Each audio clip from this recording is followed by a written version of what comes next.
Assalamualaikum warahmatullahi wabarakatuh. Hai teman-teman, selamat datang di channel saya Yudi Generasi Penerus. Semoga teman-teman sehat selalu dan tercapai cita-cita menjadi ASN. Allahumma amin. Pada video part 4 ini saya akan share soal dan pembahasan lengkap TWK ya, tipe HOT untuk persiapan teman-teman tes CPNS maupun sekolah kedinasan. Oke, tips dalam latihan soal CPNS tidak bosan saya sampaikan. Pertama yaitu targetkan latihan rutin teman-teman sehari berapa soal, baik itu TWK, PLIU, dan TKP. Minimal 10 soal, lebih alhamdulillah. Agar rencana menjadi nyata, silakan lihat video di playlist motivasi saya dengan judulnya yaitu RAS atau RAS, Reticular Activating System. Seperti pisau, semakin sering diasah akan semakin tajam. Dengan latihan soal tertarget, insya Allah kemampuan teman-teman lebih siap menghadapi tes CPNS sesungguhnya.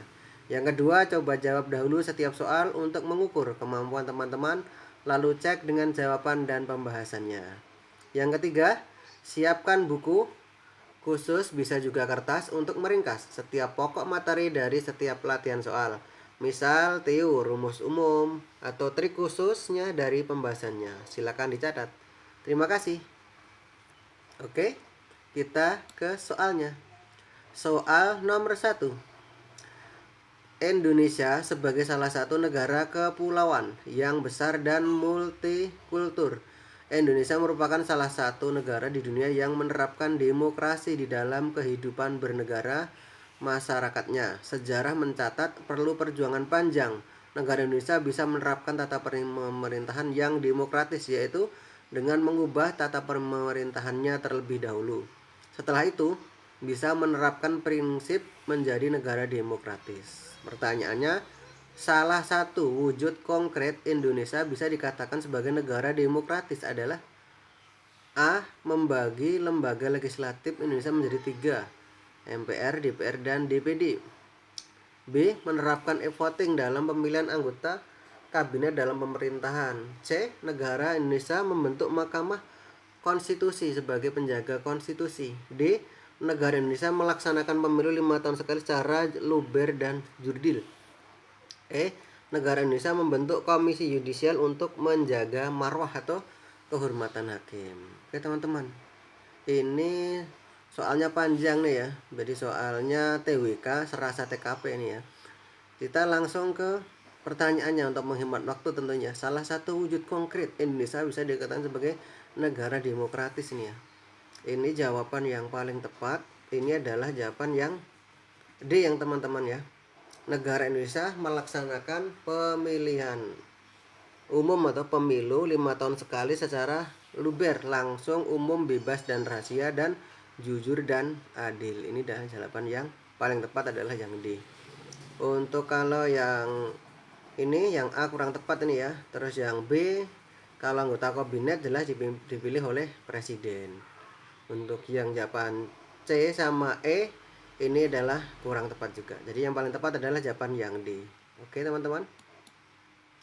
Jadi jawaban yang tepat adalah D, negara Indonesia melaksanakan pemilu 5 tahun sekali secara luber dan jurdil tadi ya. Nah, jadi pemilihan umum merupakan sistem pemilihan pejabat publik yang banyak digunakan oleh negara-negara di dunia dengan sistem pemerintahan demokrasi teman-teman. Dalam buku Konstruksi Hukum Tata Negara Indonesia pasca amandemen Undang-Undang 1945 tahun 2010 ini karya Titik Triwulan, pemilu dianggap sebagai lambang sekaligus tolak ukur teman-teman dari demokrasi. Dengan pemilu, demokrasi dianggap sistem yang menjamin kebebasan warga negara terwujud melalui penyerapan suara sebagai bentuk partisipasi publik secara luas. Dalam demokrasi Pancasila seperti Indonesia, pemilu sebagai sarana untuk membentuk kekuasaan berdasarkan kedaulatan rakyat. Oke. Next, nomor 2. Teori kedaulatan rakyat menganggap kehendak rakyat adalah satu-satunya sumber kekuasaan bagi pemerintah. Rakyat berhak mengganti pemerintahan yang dipilih apabila tidak melaksanakan kehendak rakyat. Negara Kesatuan Republik Indonesia adalah termasuk yang menerapkan prinsip tersebut teman-teman. kekuasaan tertinggi di tangan rakyat, tetapi implementasinya terikat pada titik-titik. Nah, ini langsung ke soalnya ya. Negara Kesatuan Republik Indonesia adalah termasuk penerapan prinsip ini ya, kedaulatan rakyat ya.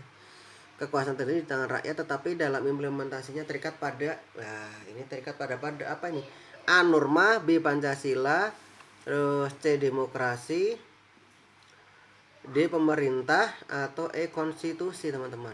Nah, kalau ini kita harus mengingat yaitu Undang-Undang Dasar 1945 pasal 1 ayat 2 ya teman-teman, bahwa ini ya, kekuasaan tertinggi di tangan rakyat dan pelaksanaannya menurut peraturan undang-undang ya.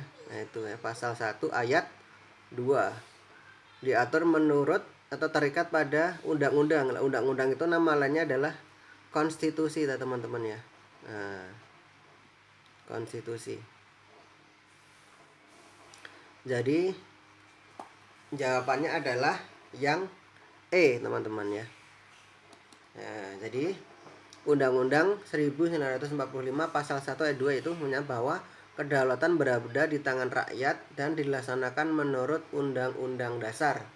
Nah, yaitu Undang-Undang Dasar 1945, yaitu nama lainnya yaitu konstitusi. Itu jawaban yang E teman-teman. Oke. Next, nomor 3.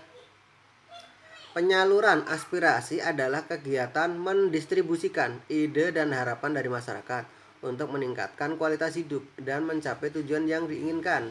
Dilihat dari cara penyaluran aspirasi rakyat, ada demokrasi langsung dan tidak langsung.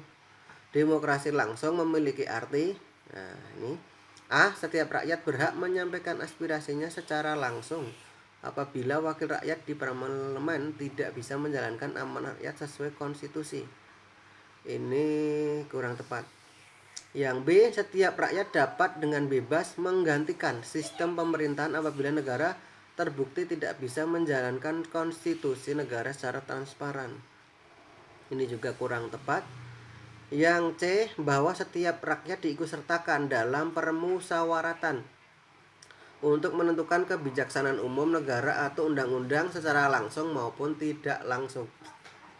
Nah, ini jawaban yang mendekati adalah yang C ya. Coba kita lihat jawaban yang D. Pengambilan keputusan dilakukan melalui sistem perwakilan yang telah mendapatkan persetujuan langsung dari rakyat. Kalau ada kata perwakilan, itu berarti sistem demokrasinya berarti kan tidak langsung teman-teman, seperti di negara Indonesia. Ada Dewan Perwakilan Rakyat. Nah, terus yang E. Setiap orang bebas dan bisa menyaksikan secara langsung sidang umum maupun sidang istimewa MPR terkait kebijakan negara. Nah, ini yang paling tepat adalah yang C teman-teman ya. Bahwa kalau demokrasi langsung itu bahwa setiap rakyat diikutsertakan dalam permusyawaratan untuk menentukan kebijaksanaan umum negara atau undang-undang secara langsung maupun tidak langsung. Ini jawaban yang paling tepat adalah yang C. Nah, ini untuk pembahasannya lengkapnya seperti ini ya teman-teman ya. Jawab perbedaan demokrasi langsung dan demokrasi tidak langsung itu terletak pada cara penyampaian pendapat teman-teman dan pengambilan keputusannya, adanya perwakilan atau tidak, serta ukuran masyarakat yang menerapkan. Kalau demokrasi langsung adalah bentuk pemerintahan di mana orang itu langsung berpartisipasi dalam urusan negara. Pendapat rakyat itu disampaikan secara langsung dalam pertemuan musyawarah. Semua warga negara memiliki hak untuk berpartisipasi dalam pertemuan untuk mengesahkan peraturan, membuat kebijakan, dan menentukan pajak. Sistem ini dimungkinkan hanya bila populasi penduduknya ya atau warga negaranya adalah kecil. Tentu di Indonesia tidak bisa diterapkan ini ya. Yang kedua adalah demokrasi tidak langsung. Nah, ini rakyat memilih wakil mereka untuk periode tertentu. Nah, ini seperti yang di Indonesia ya, kita pemilu 5 tahun sekali memilih wakil rakyat. Nah, ini untuk menjalankan pemerintahan, perwakilan terpilih inilah yang menjalankan urusan negara. Ini bedanya demokrasi langsung dan tidak langsung. Kalau di Indonesia adalah demokrasi tidak langsung karena kita diwakili oleh DPR, Dewan Perwakilan Rakyat. Oke, next. Soal nomor 4. Setiap warga negara memiliki hak dan kewajiban yang bersifat timbal balik terhadap negaranya. Begitu juga sebaliknya, negara memiliki hak dan kewajiban terhadap warga negaranya. adanya pelanggaran hak dan tidak melaksanakan kewajiban adalah bukti nyata belum dilaksanakannya nilai-nilai Pancasila dalam kehidupan bermasyarakat, berbangsa, dan bernegara. Di bawah ini adalah cara menerapkan pelaksanaan hak dan kewajiban warga negara, kecuali ya teman-teman ya. Jadi pertanyaannya di bawah ini adalah cara untuk menerapkan pelaksanaan hak dan kewajiban warga negara, kecuali ya. Nah, kita lihat pilihannya. A. Menegakkan hukum secara adil, konsekuen, dan tanpa diskriminatif. Ini benar. Yang B. Menumbuhkan sikap sadar masyarakat bahwa pemenuhan hak seorang berkaitan dengan pemenuhan orang lain. Nah, ini juga bisa benar. C. Meningkatkan profesionalisme sumber daya manusia di lembaga hukum, pertahanan, dan keamanan negara. Ini juga bisa benar ya. Yang D. Meningkatkan kerjasama antar warga negara sehingga setiap warga negara mencapai kondisi sejahtera yang diinginkan. Nah, ini bisa benar tapi kurang tepat. Ini adalah cara menerapkan pelaksanaan hak dan kewajiban ya. Banyak hak dan kewajiban, kali ini kan kesejahteraan ya. Nah, bisa benar tapi kurang tepat. Yang E. Melakukan kegiatan sosialisasi atau penyuluhan ya ke masyarakat agar memahami untuk menaati peraturan yang berlaku. Nah, ini benar.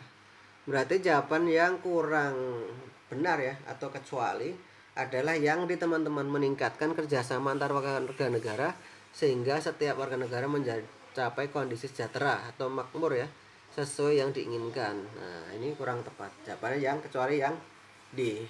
Oke. Ini pembahasan lengkapnya bahwa wujud kegiatan untuk menerapkan pelaksanaan hak dan kewajiban warga negara antara ini ya. 1, 2, 3, 4 ya. Menegakkan hukum, menumbuhkan sikap sadar masyarakat. Ketiga, meningkatkan profesionalisme yaitu lembaga hukum. Yang keempat adalah melakukan kegiatan sosialisasi atau penyuluhan agar masyarakat itu mau untuk menaati peraturan yang berlaku. Oke. Next, nomor 5. Ketahanan nasional Indonesia adalah kondisi dinamik bangsa Indonesia. Bangsa Indonesia yang meliputi segenap aspek kehidupan nasional yang terintegrasi, berisi keuletan dan gangguan baik yang datang dari luar dan dari dalam untuk menjamin identitas, integrasi, kelangsungan hidup bangsa dan negara, serta perjuangan mencapai tujuan nasional. Ketahanan nasional sebagai pandangan yang bersifat manunggal dapat mewujudkan kewibawaan nasional yang akan diperhitungkan oleh pihak lain sehingga dapat menjadi daya tangkal suatu negara. Semakin tinggi daya tangkal suatu negara, semakin besar pula kewibawaannya. Merupakan pengertian dari ketahanan nasional yang bersifat apa ini, teman-teman? Ini pertanyaannya ya, bersifat apa ini? Jadi ketahanan nasional kan ada 4 itu ya sifatnya ya. Ada manunggal, mandiri, dinamis, dan wibawa. Ini pilihannya berarti antara A, B, C, atau D ya. Kalau yang E salah, nggak mungkin karena nggak ada. Jadi pilihannya A, B, C, atau D. Oke. Ini kalau lihat dari pengertiannya, ketahanan nasional sebagai hasil pandangan yang bersifat manunggal, teman-teman. Manunggal dapat mewujudkan kewibawaan nasional yang dapat diperhitungkan oleh pihak lain sehingga dapat menjadi daya tangkal suatu negara. Nah, ini adalah pengertian dari ini ya.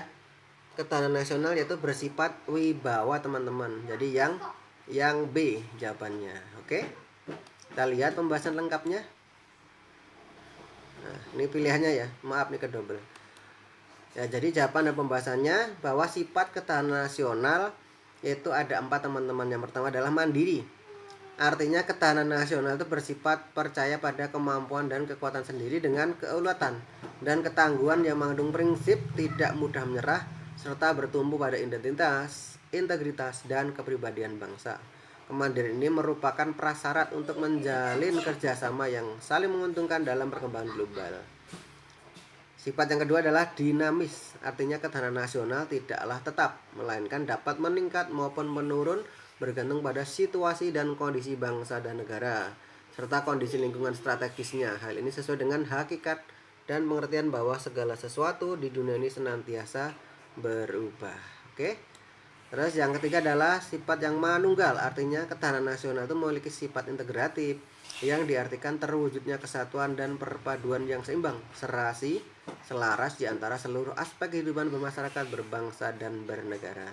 Yang keempat, wibawa, artinya ketahanan nasional sebagai hasil pandangan yang bersifat manunggal, ini tadi ya, dapat mewujudkan kewibawaan nasional yang akan diperhitungkan oleh pihak lain sehingga dapat menjadi daya tangkal suatu negara. Jadi semakin tinggi daya tangkal suatu negara, semakin besar pula kewibawaannya. Nah ini silakan dicatat teman-teman ini ya. Sifat ketahanan nasional silakan dibuat jembatan keledai.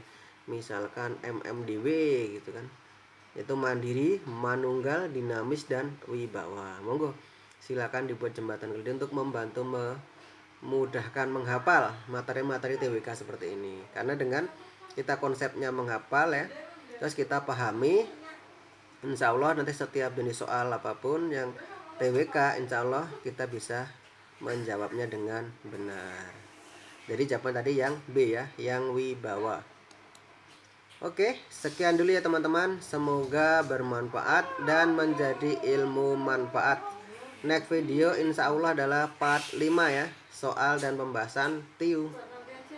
Nah, karena akan saya buat berulang secara terus menerus untuk belajar teman-teman dari TIU gitu ya, TWK, TIU, TKP. Nah ini udah TWK, berarti besok part 5 nya adalah TIU. Oke, terima kasih. Wassalamualaikum warahmatullahi wabarakatuh.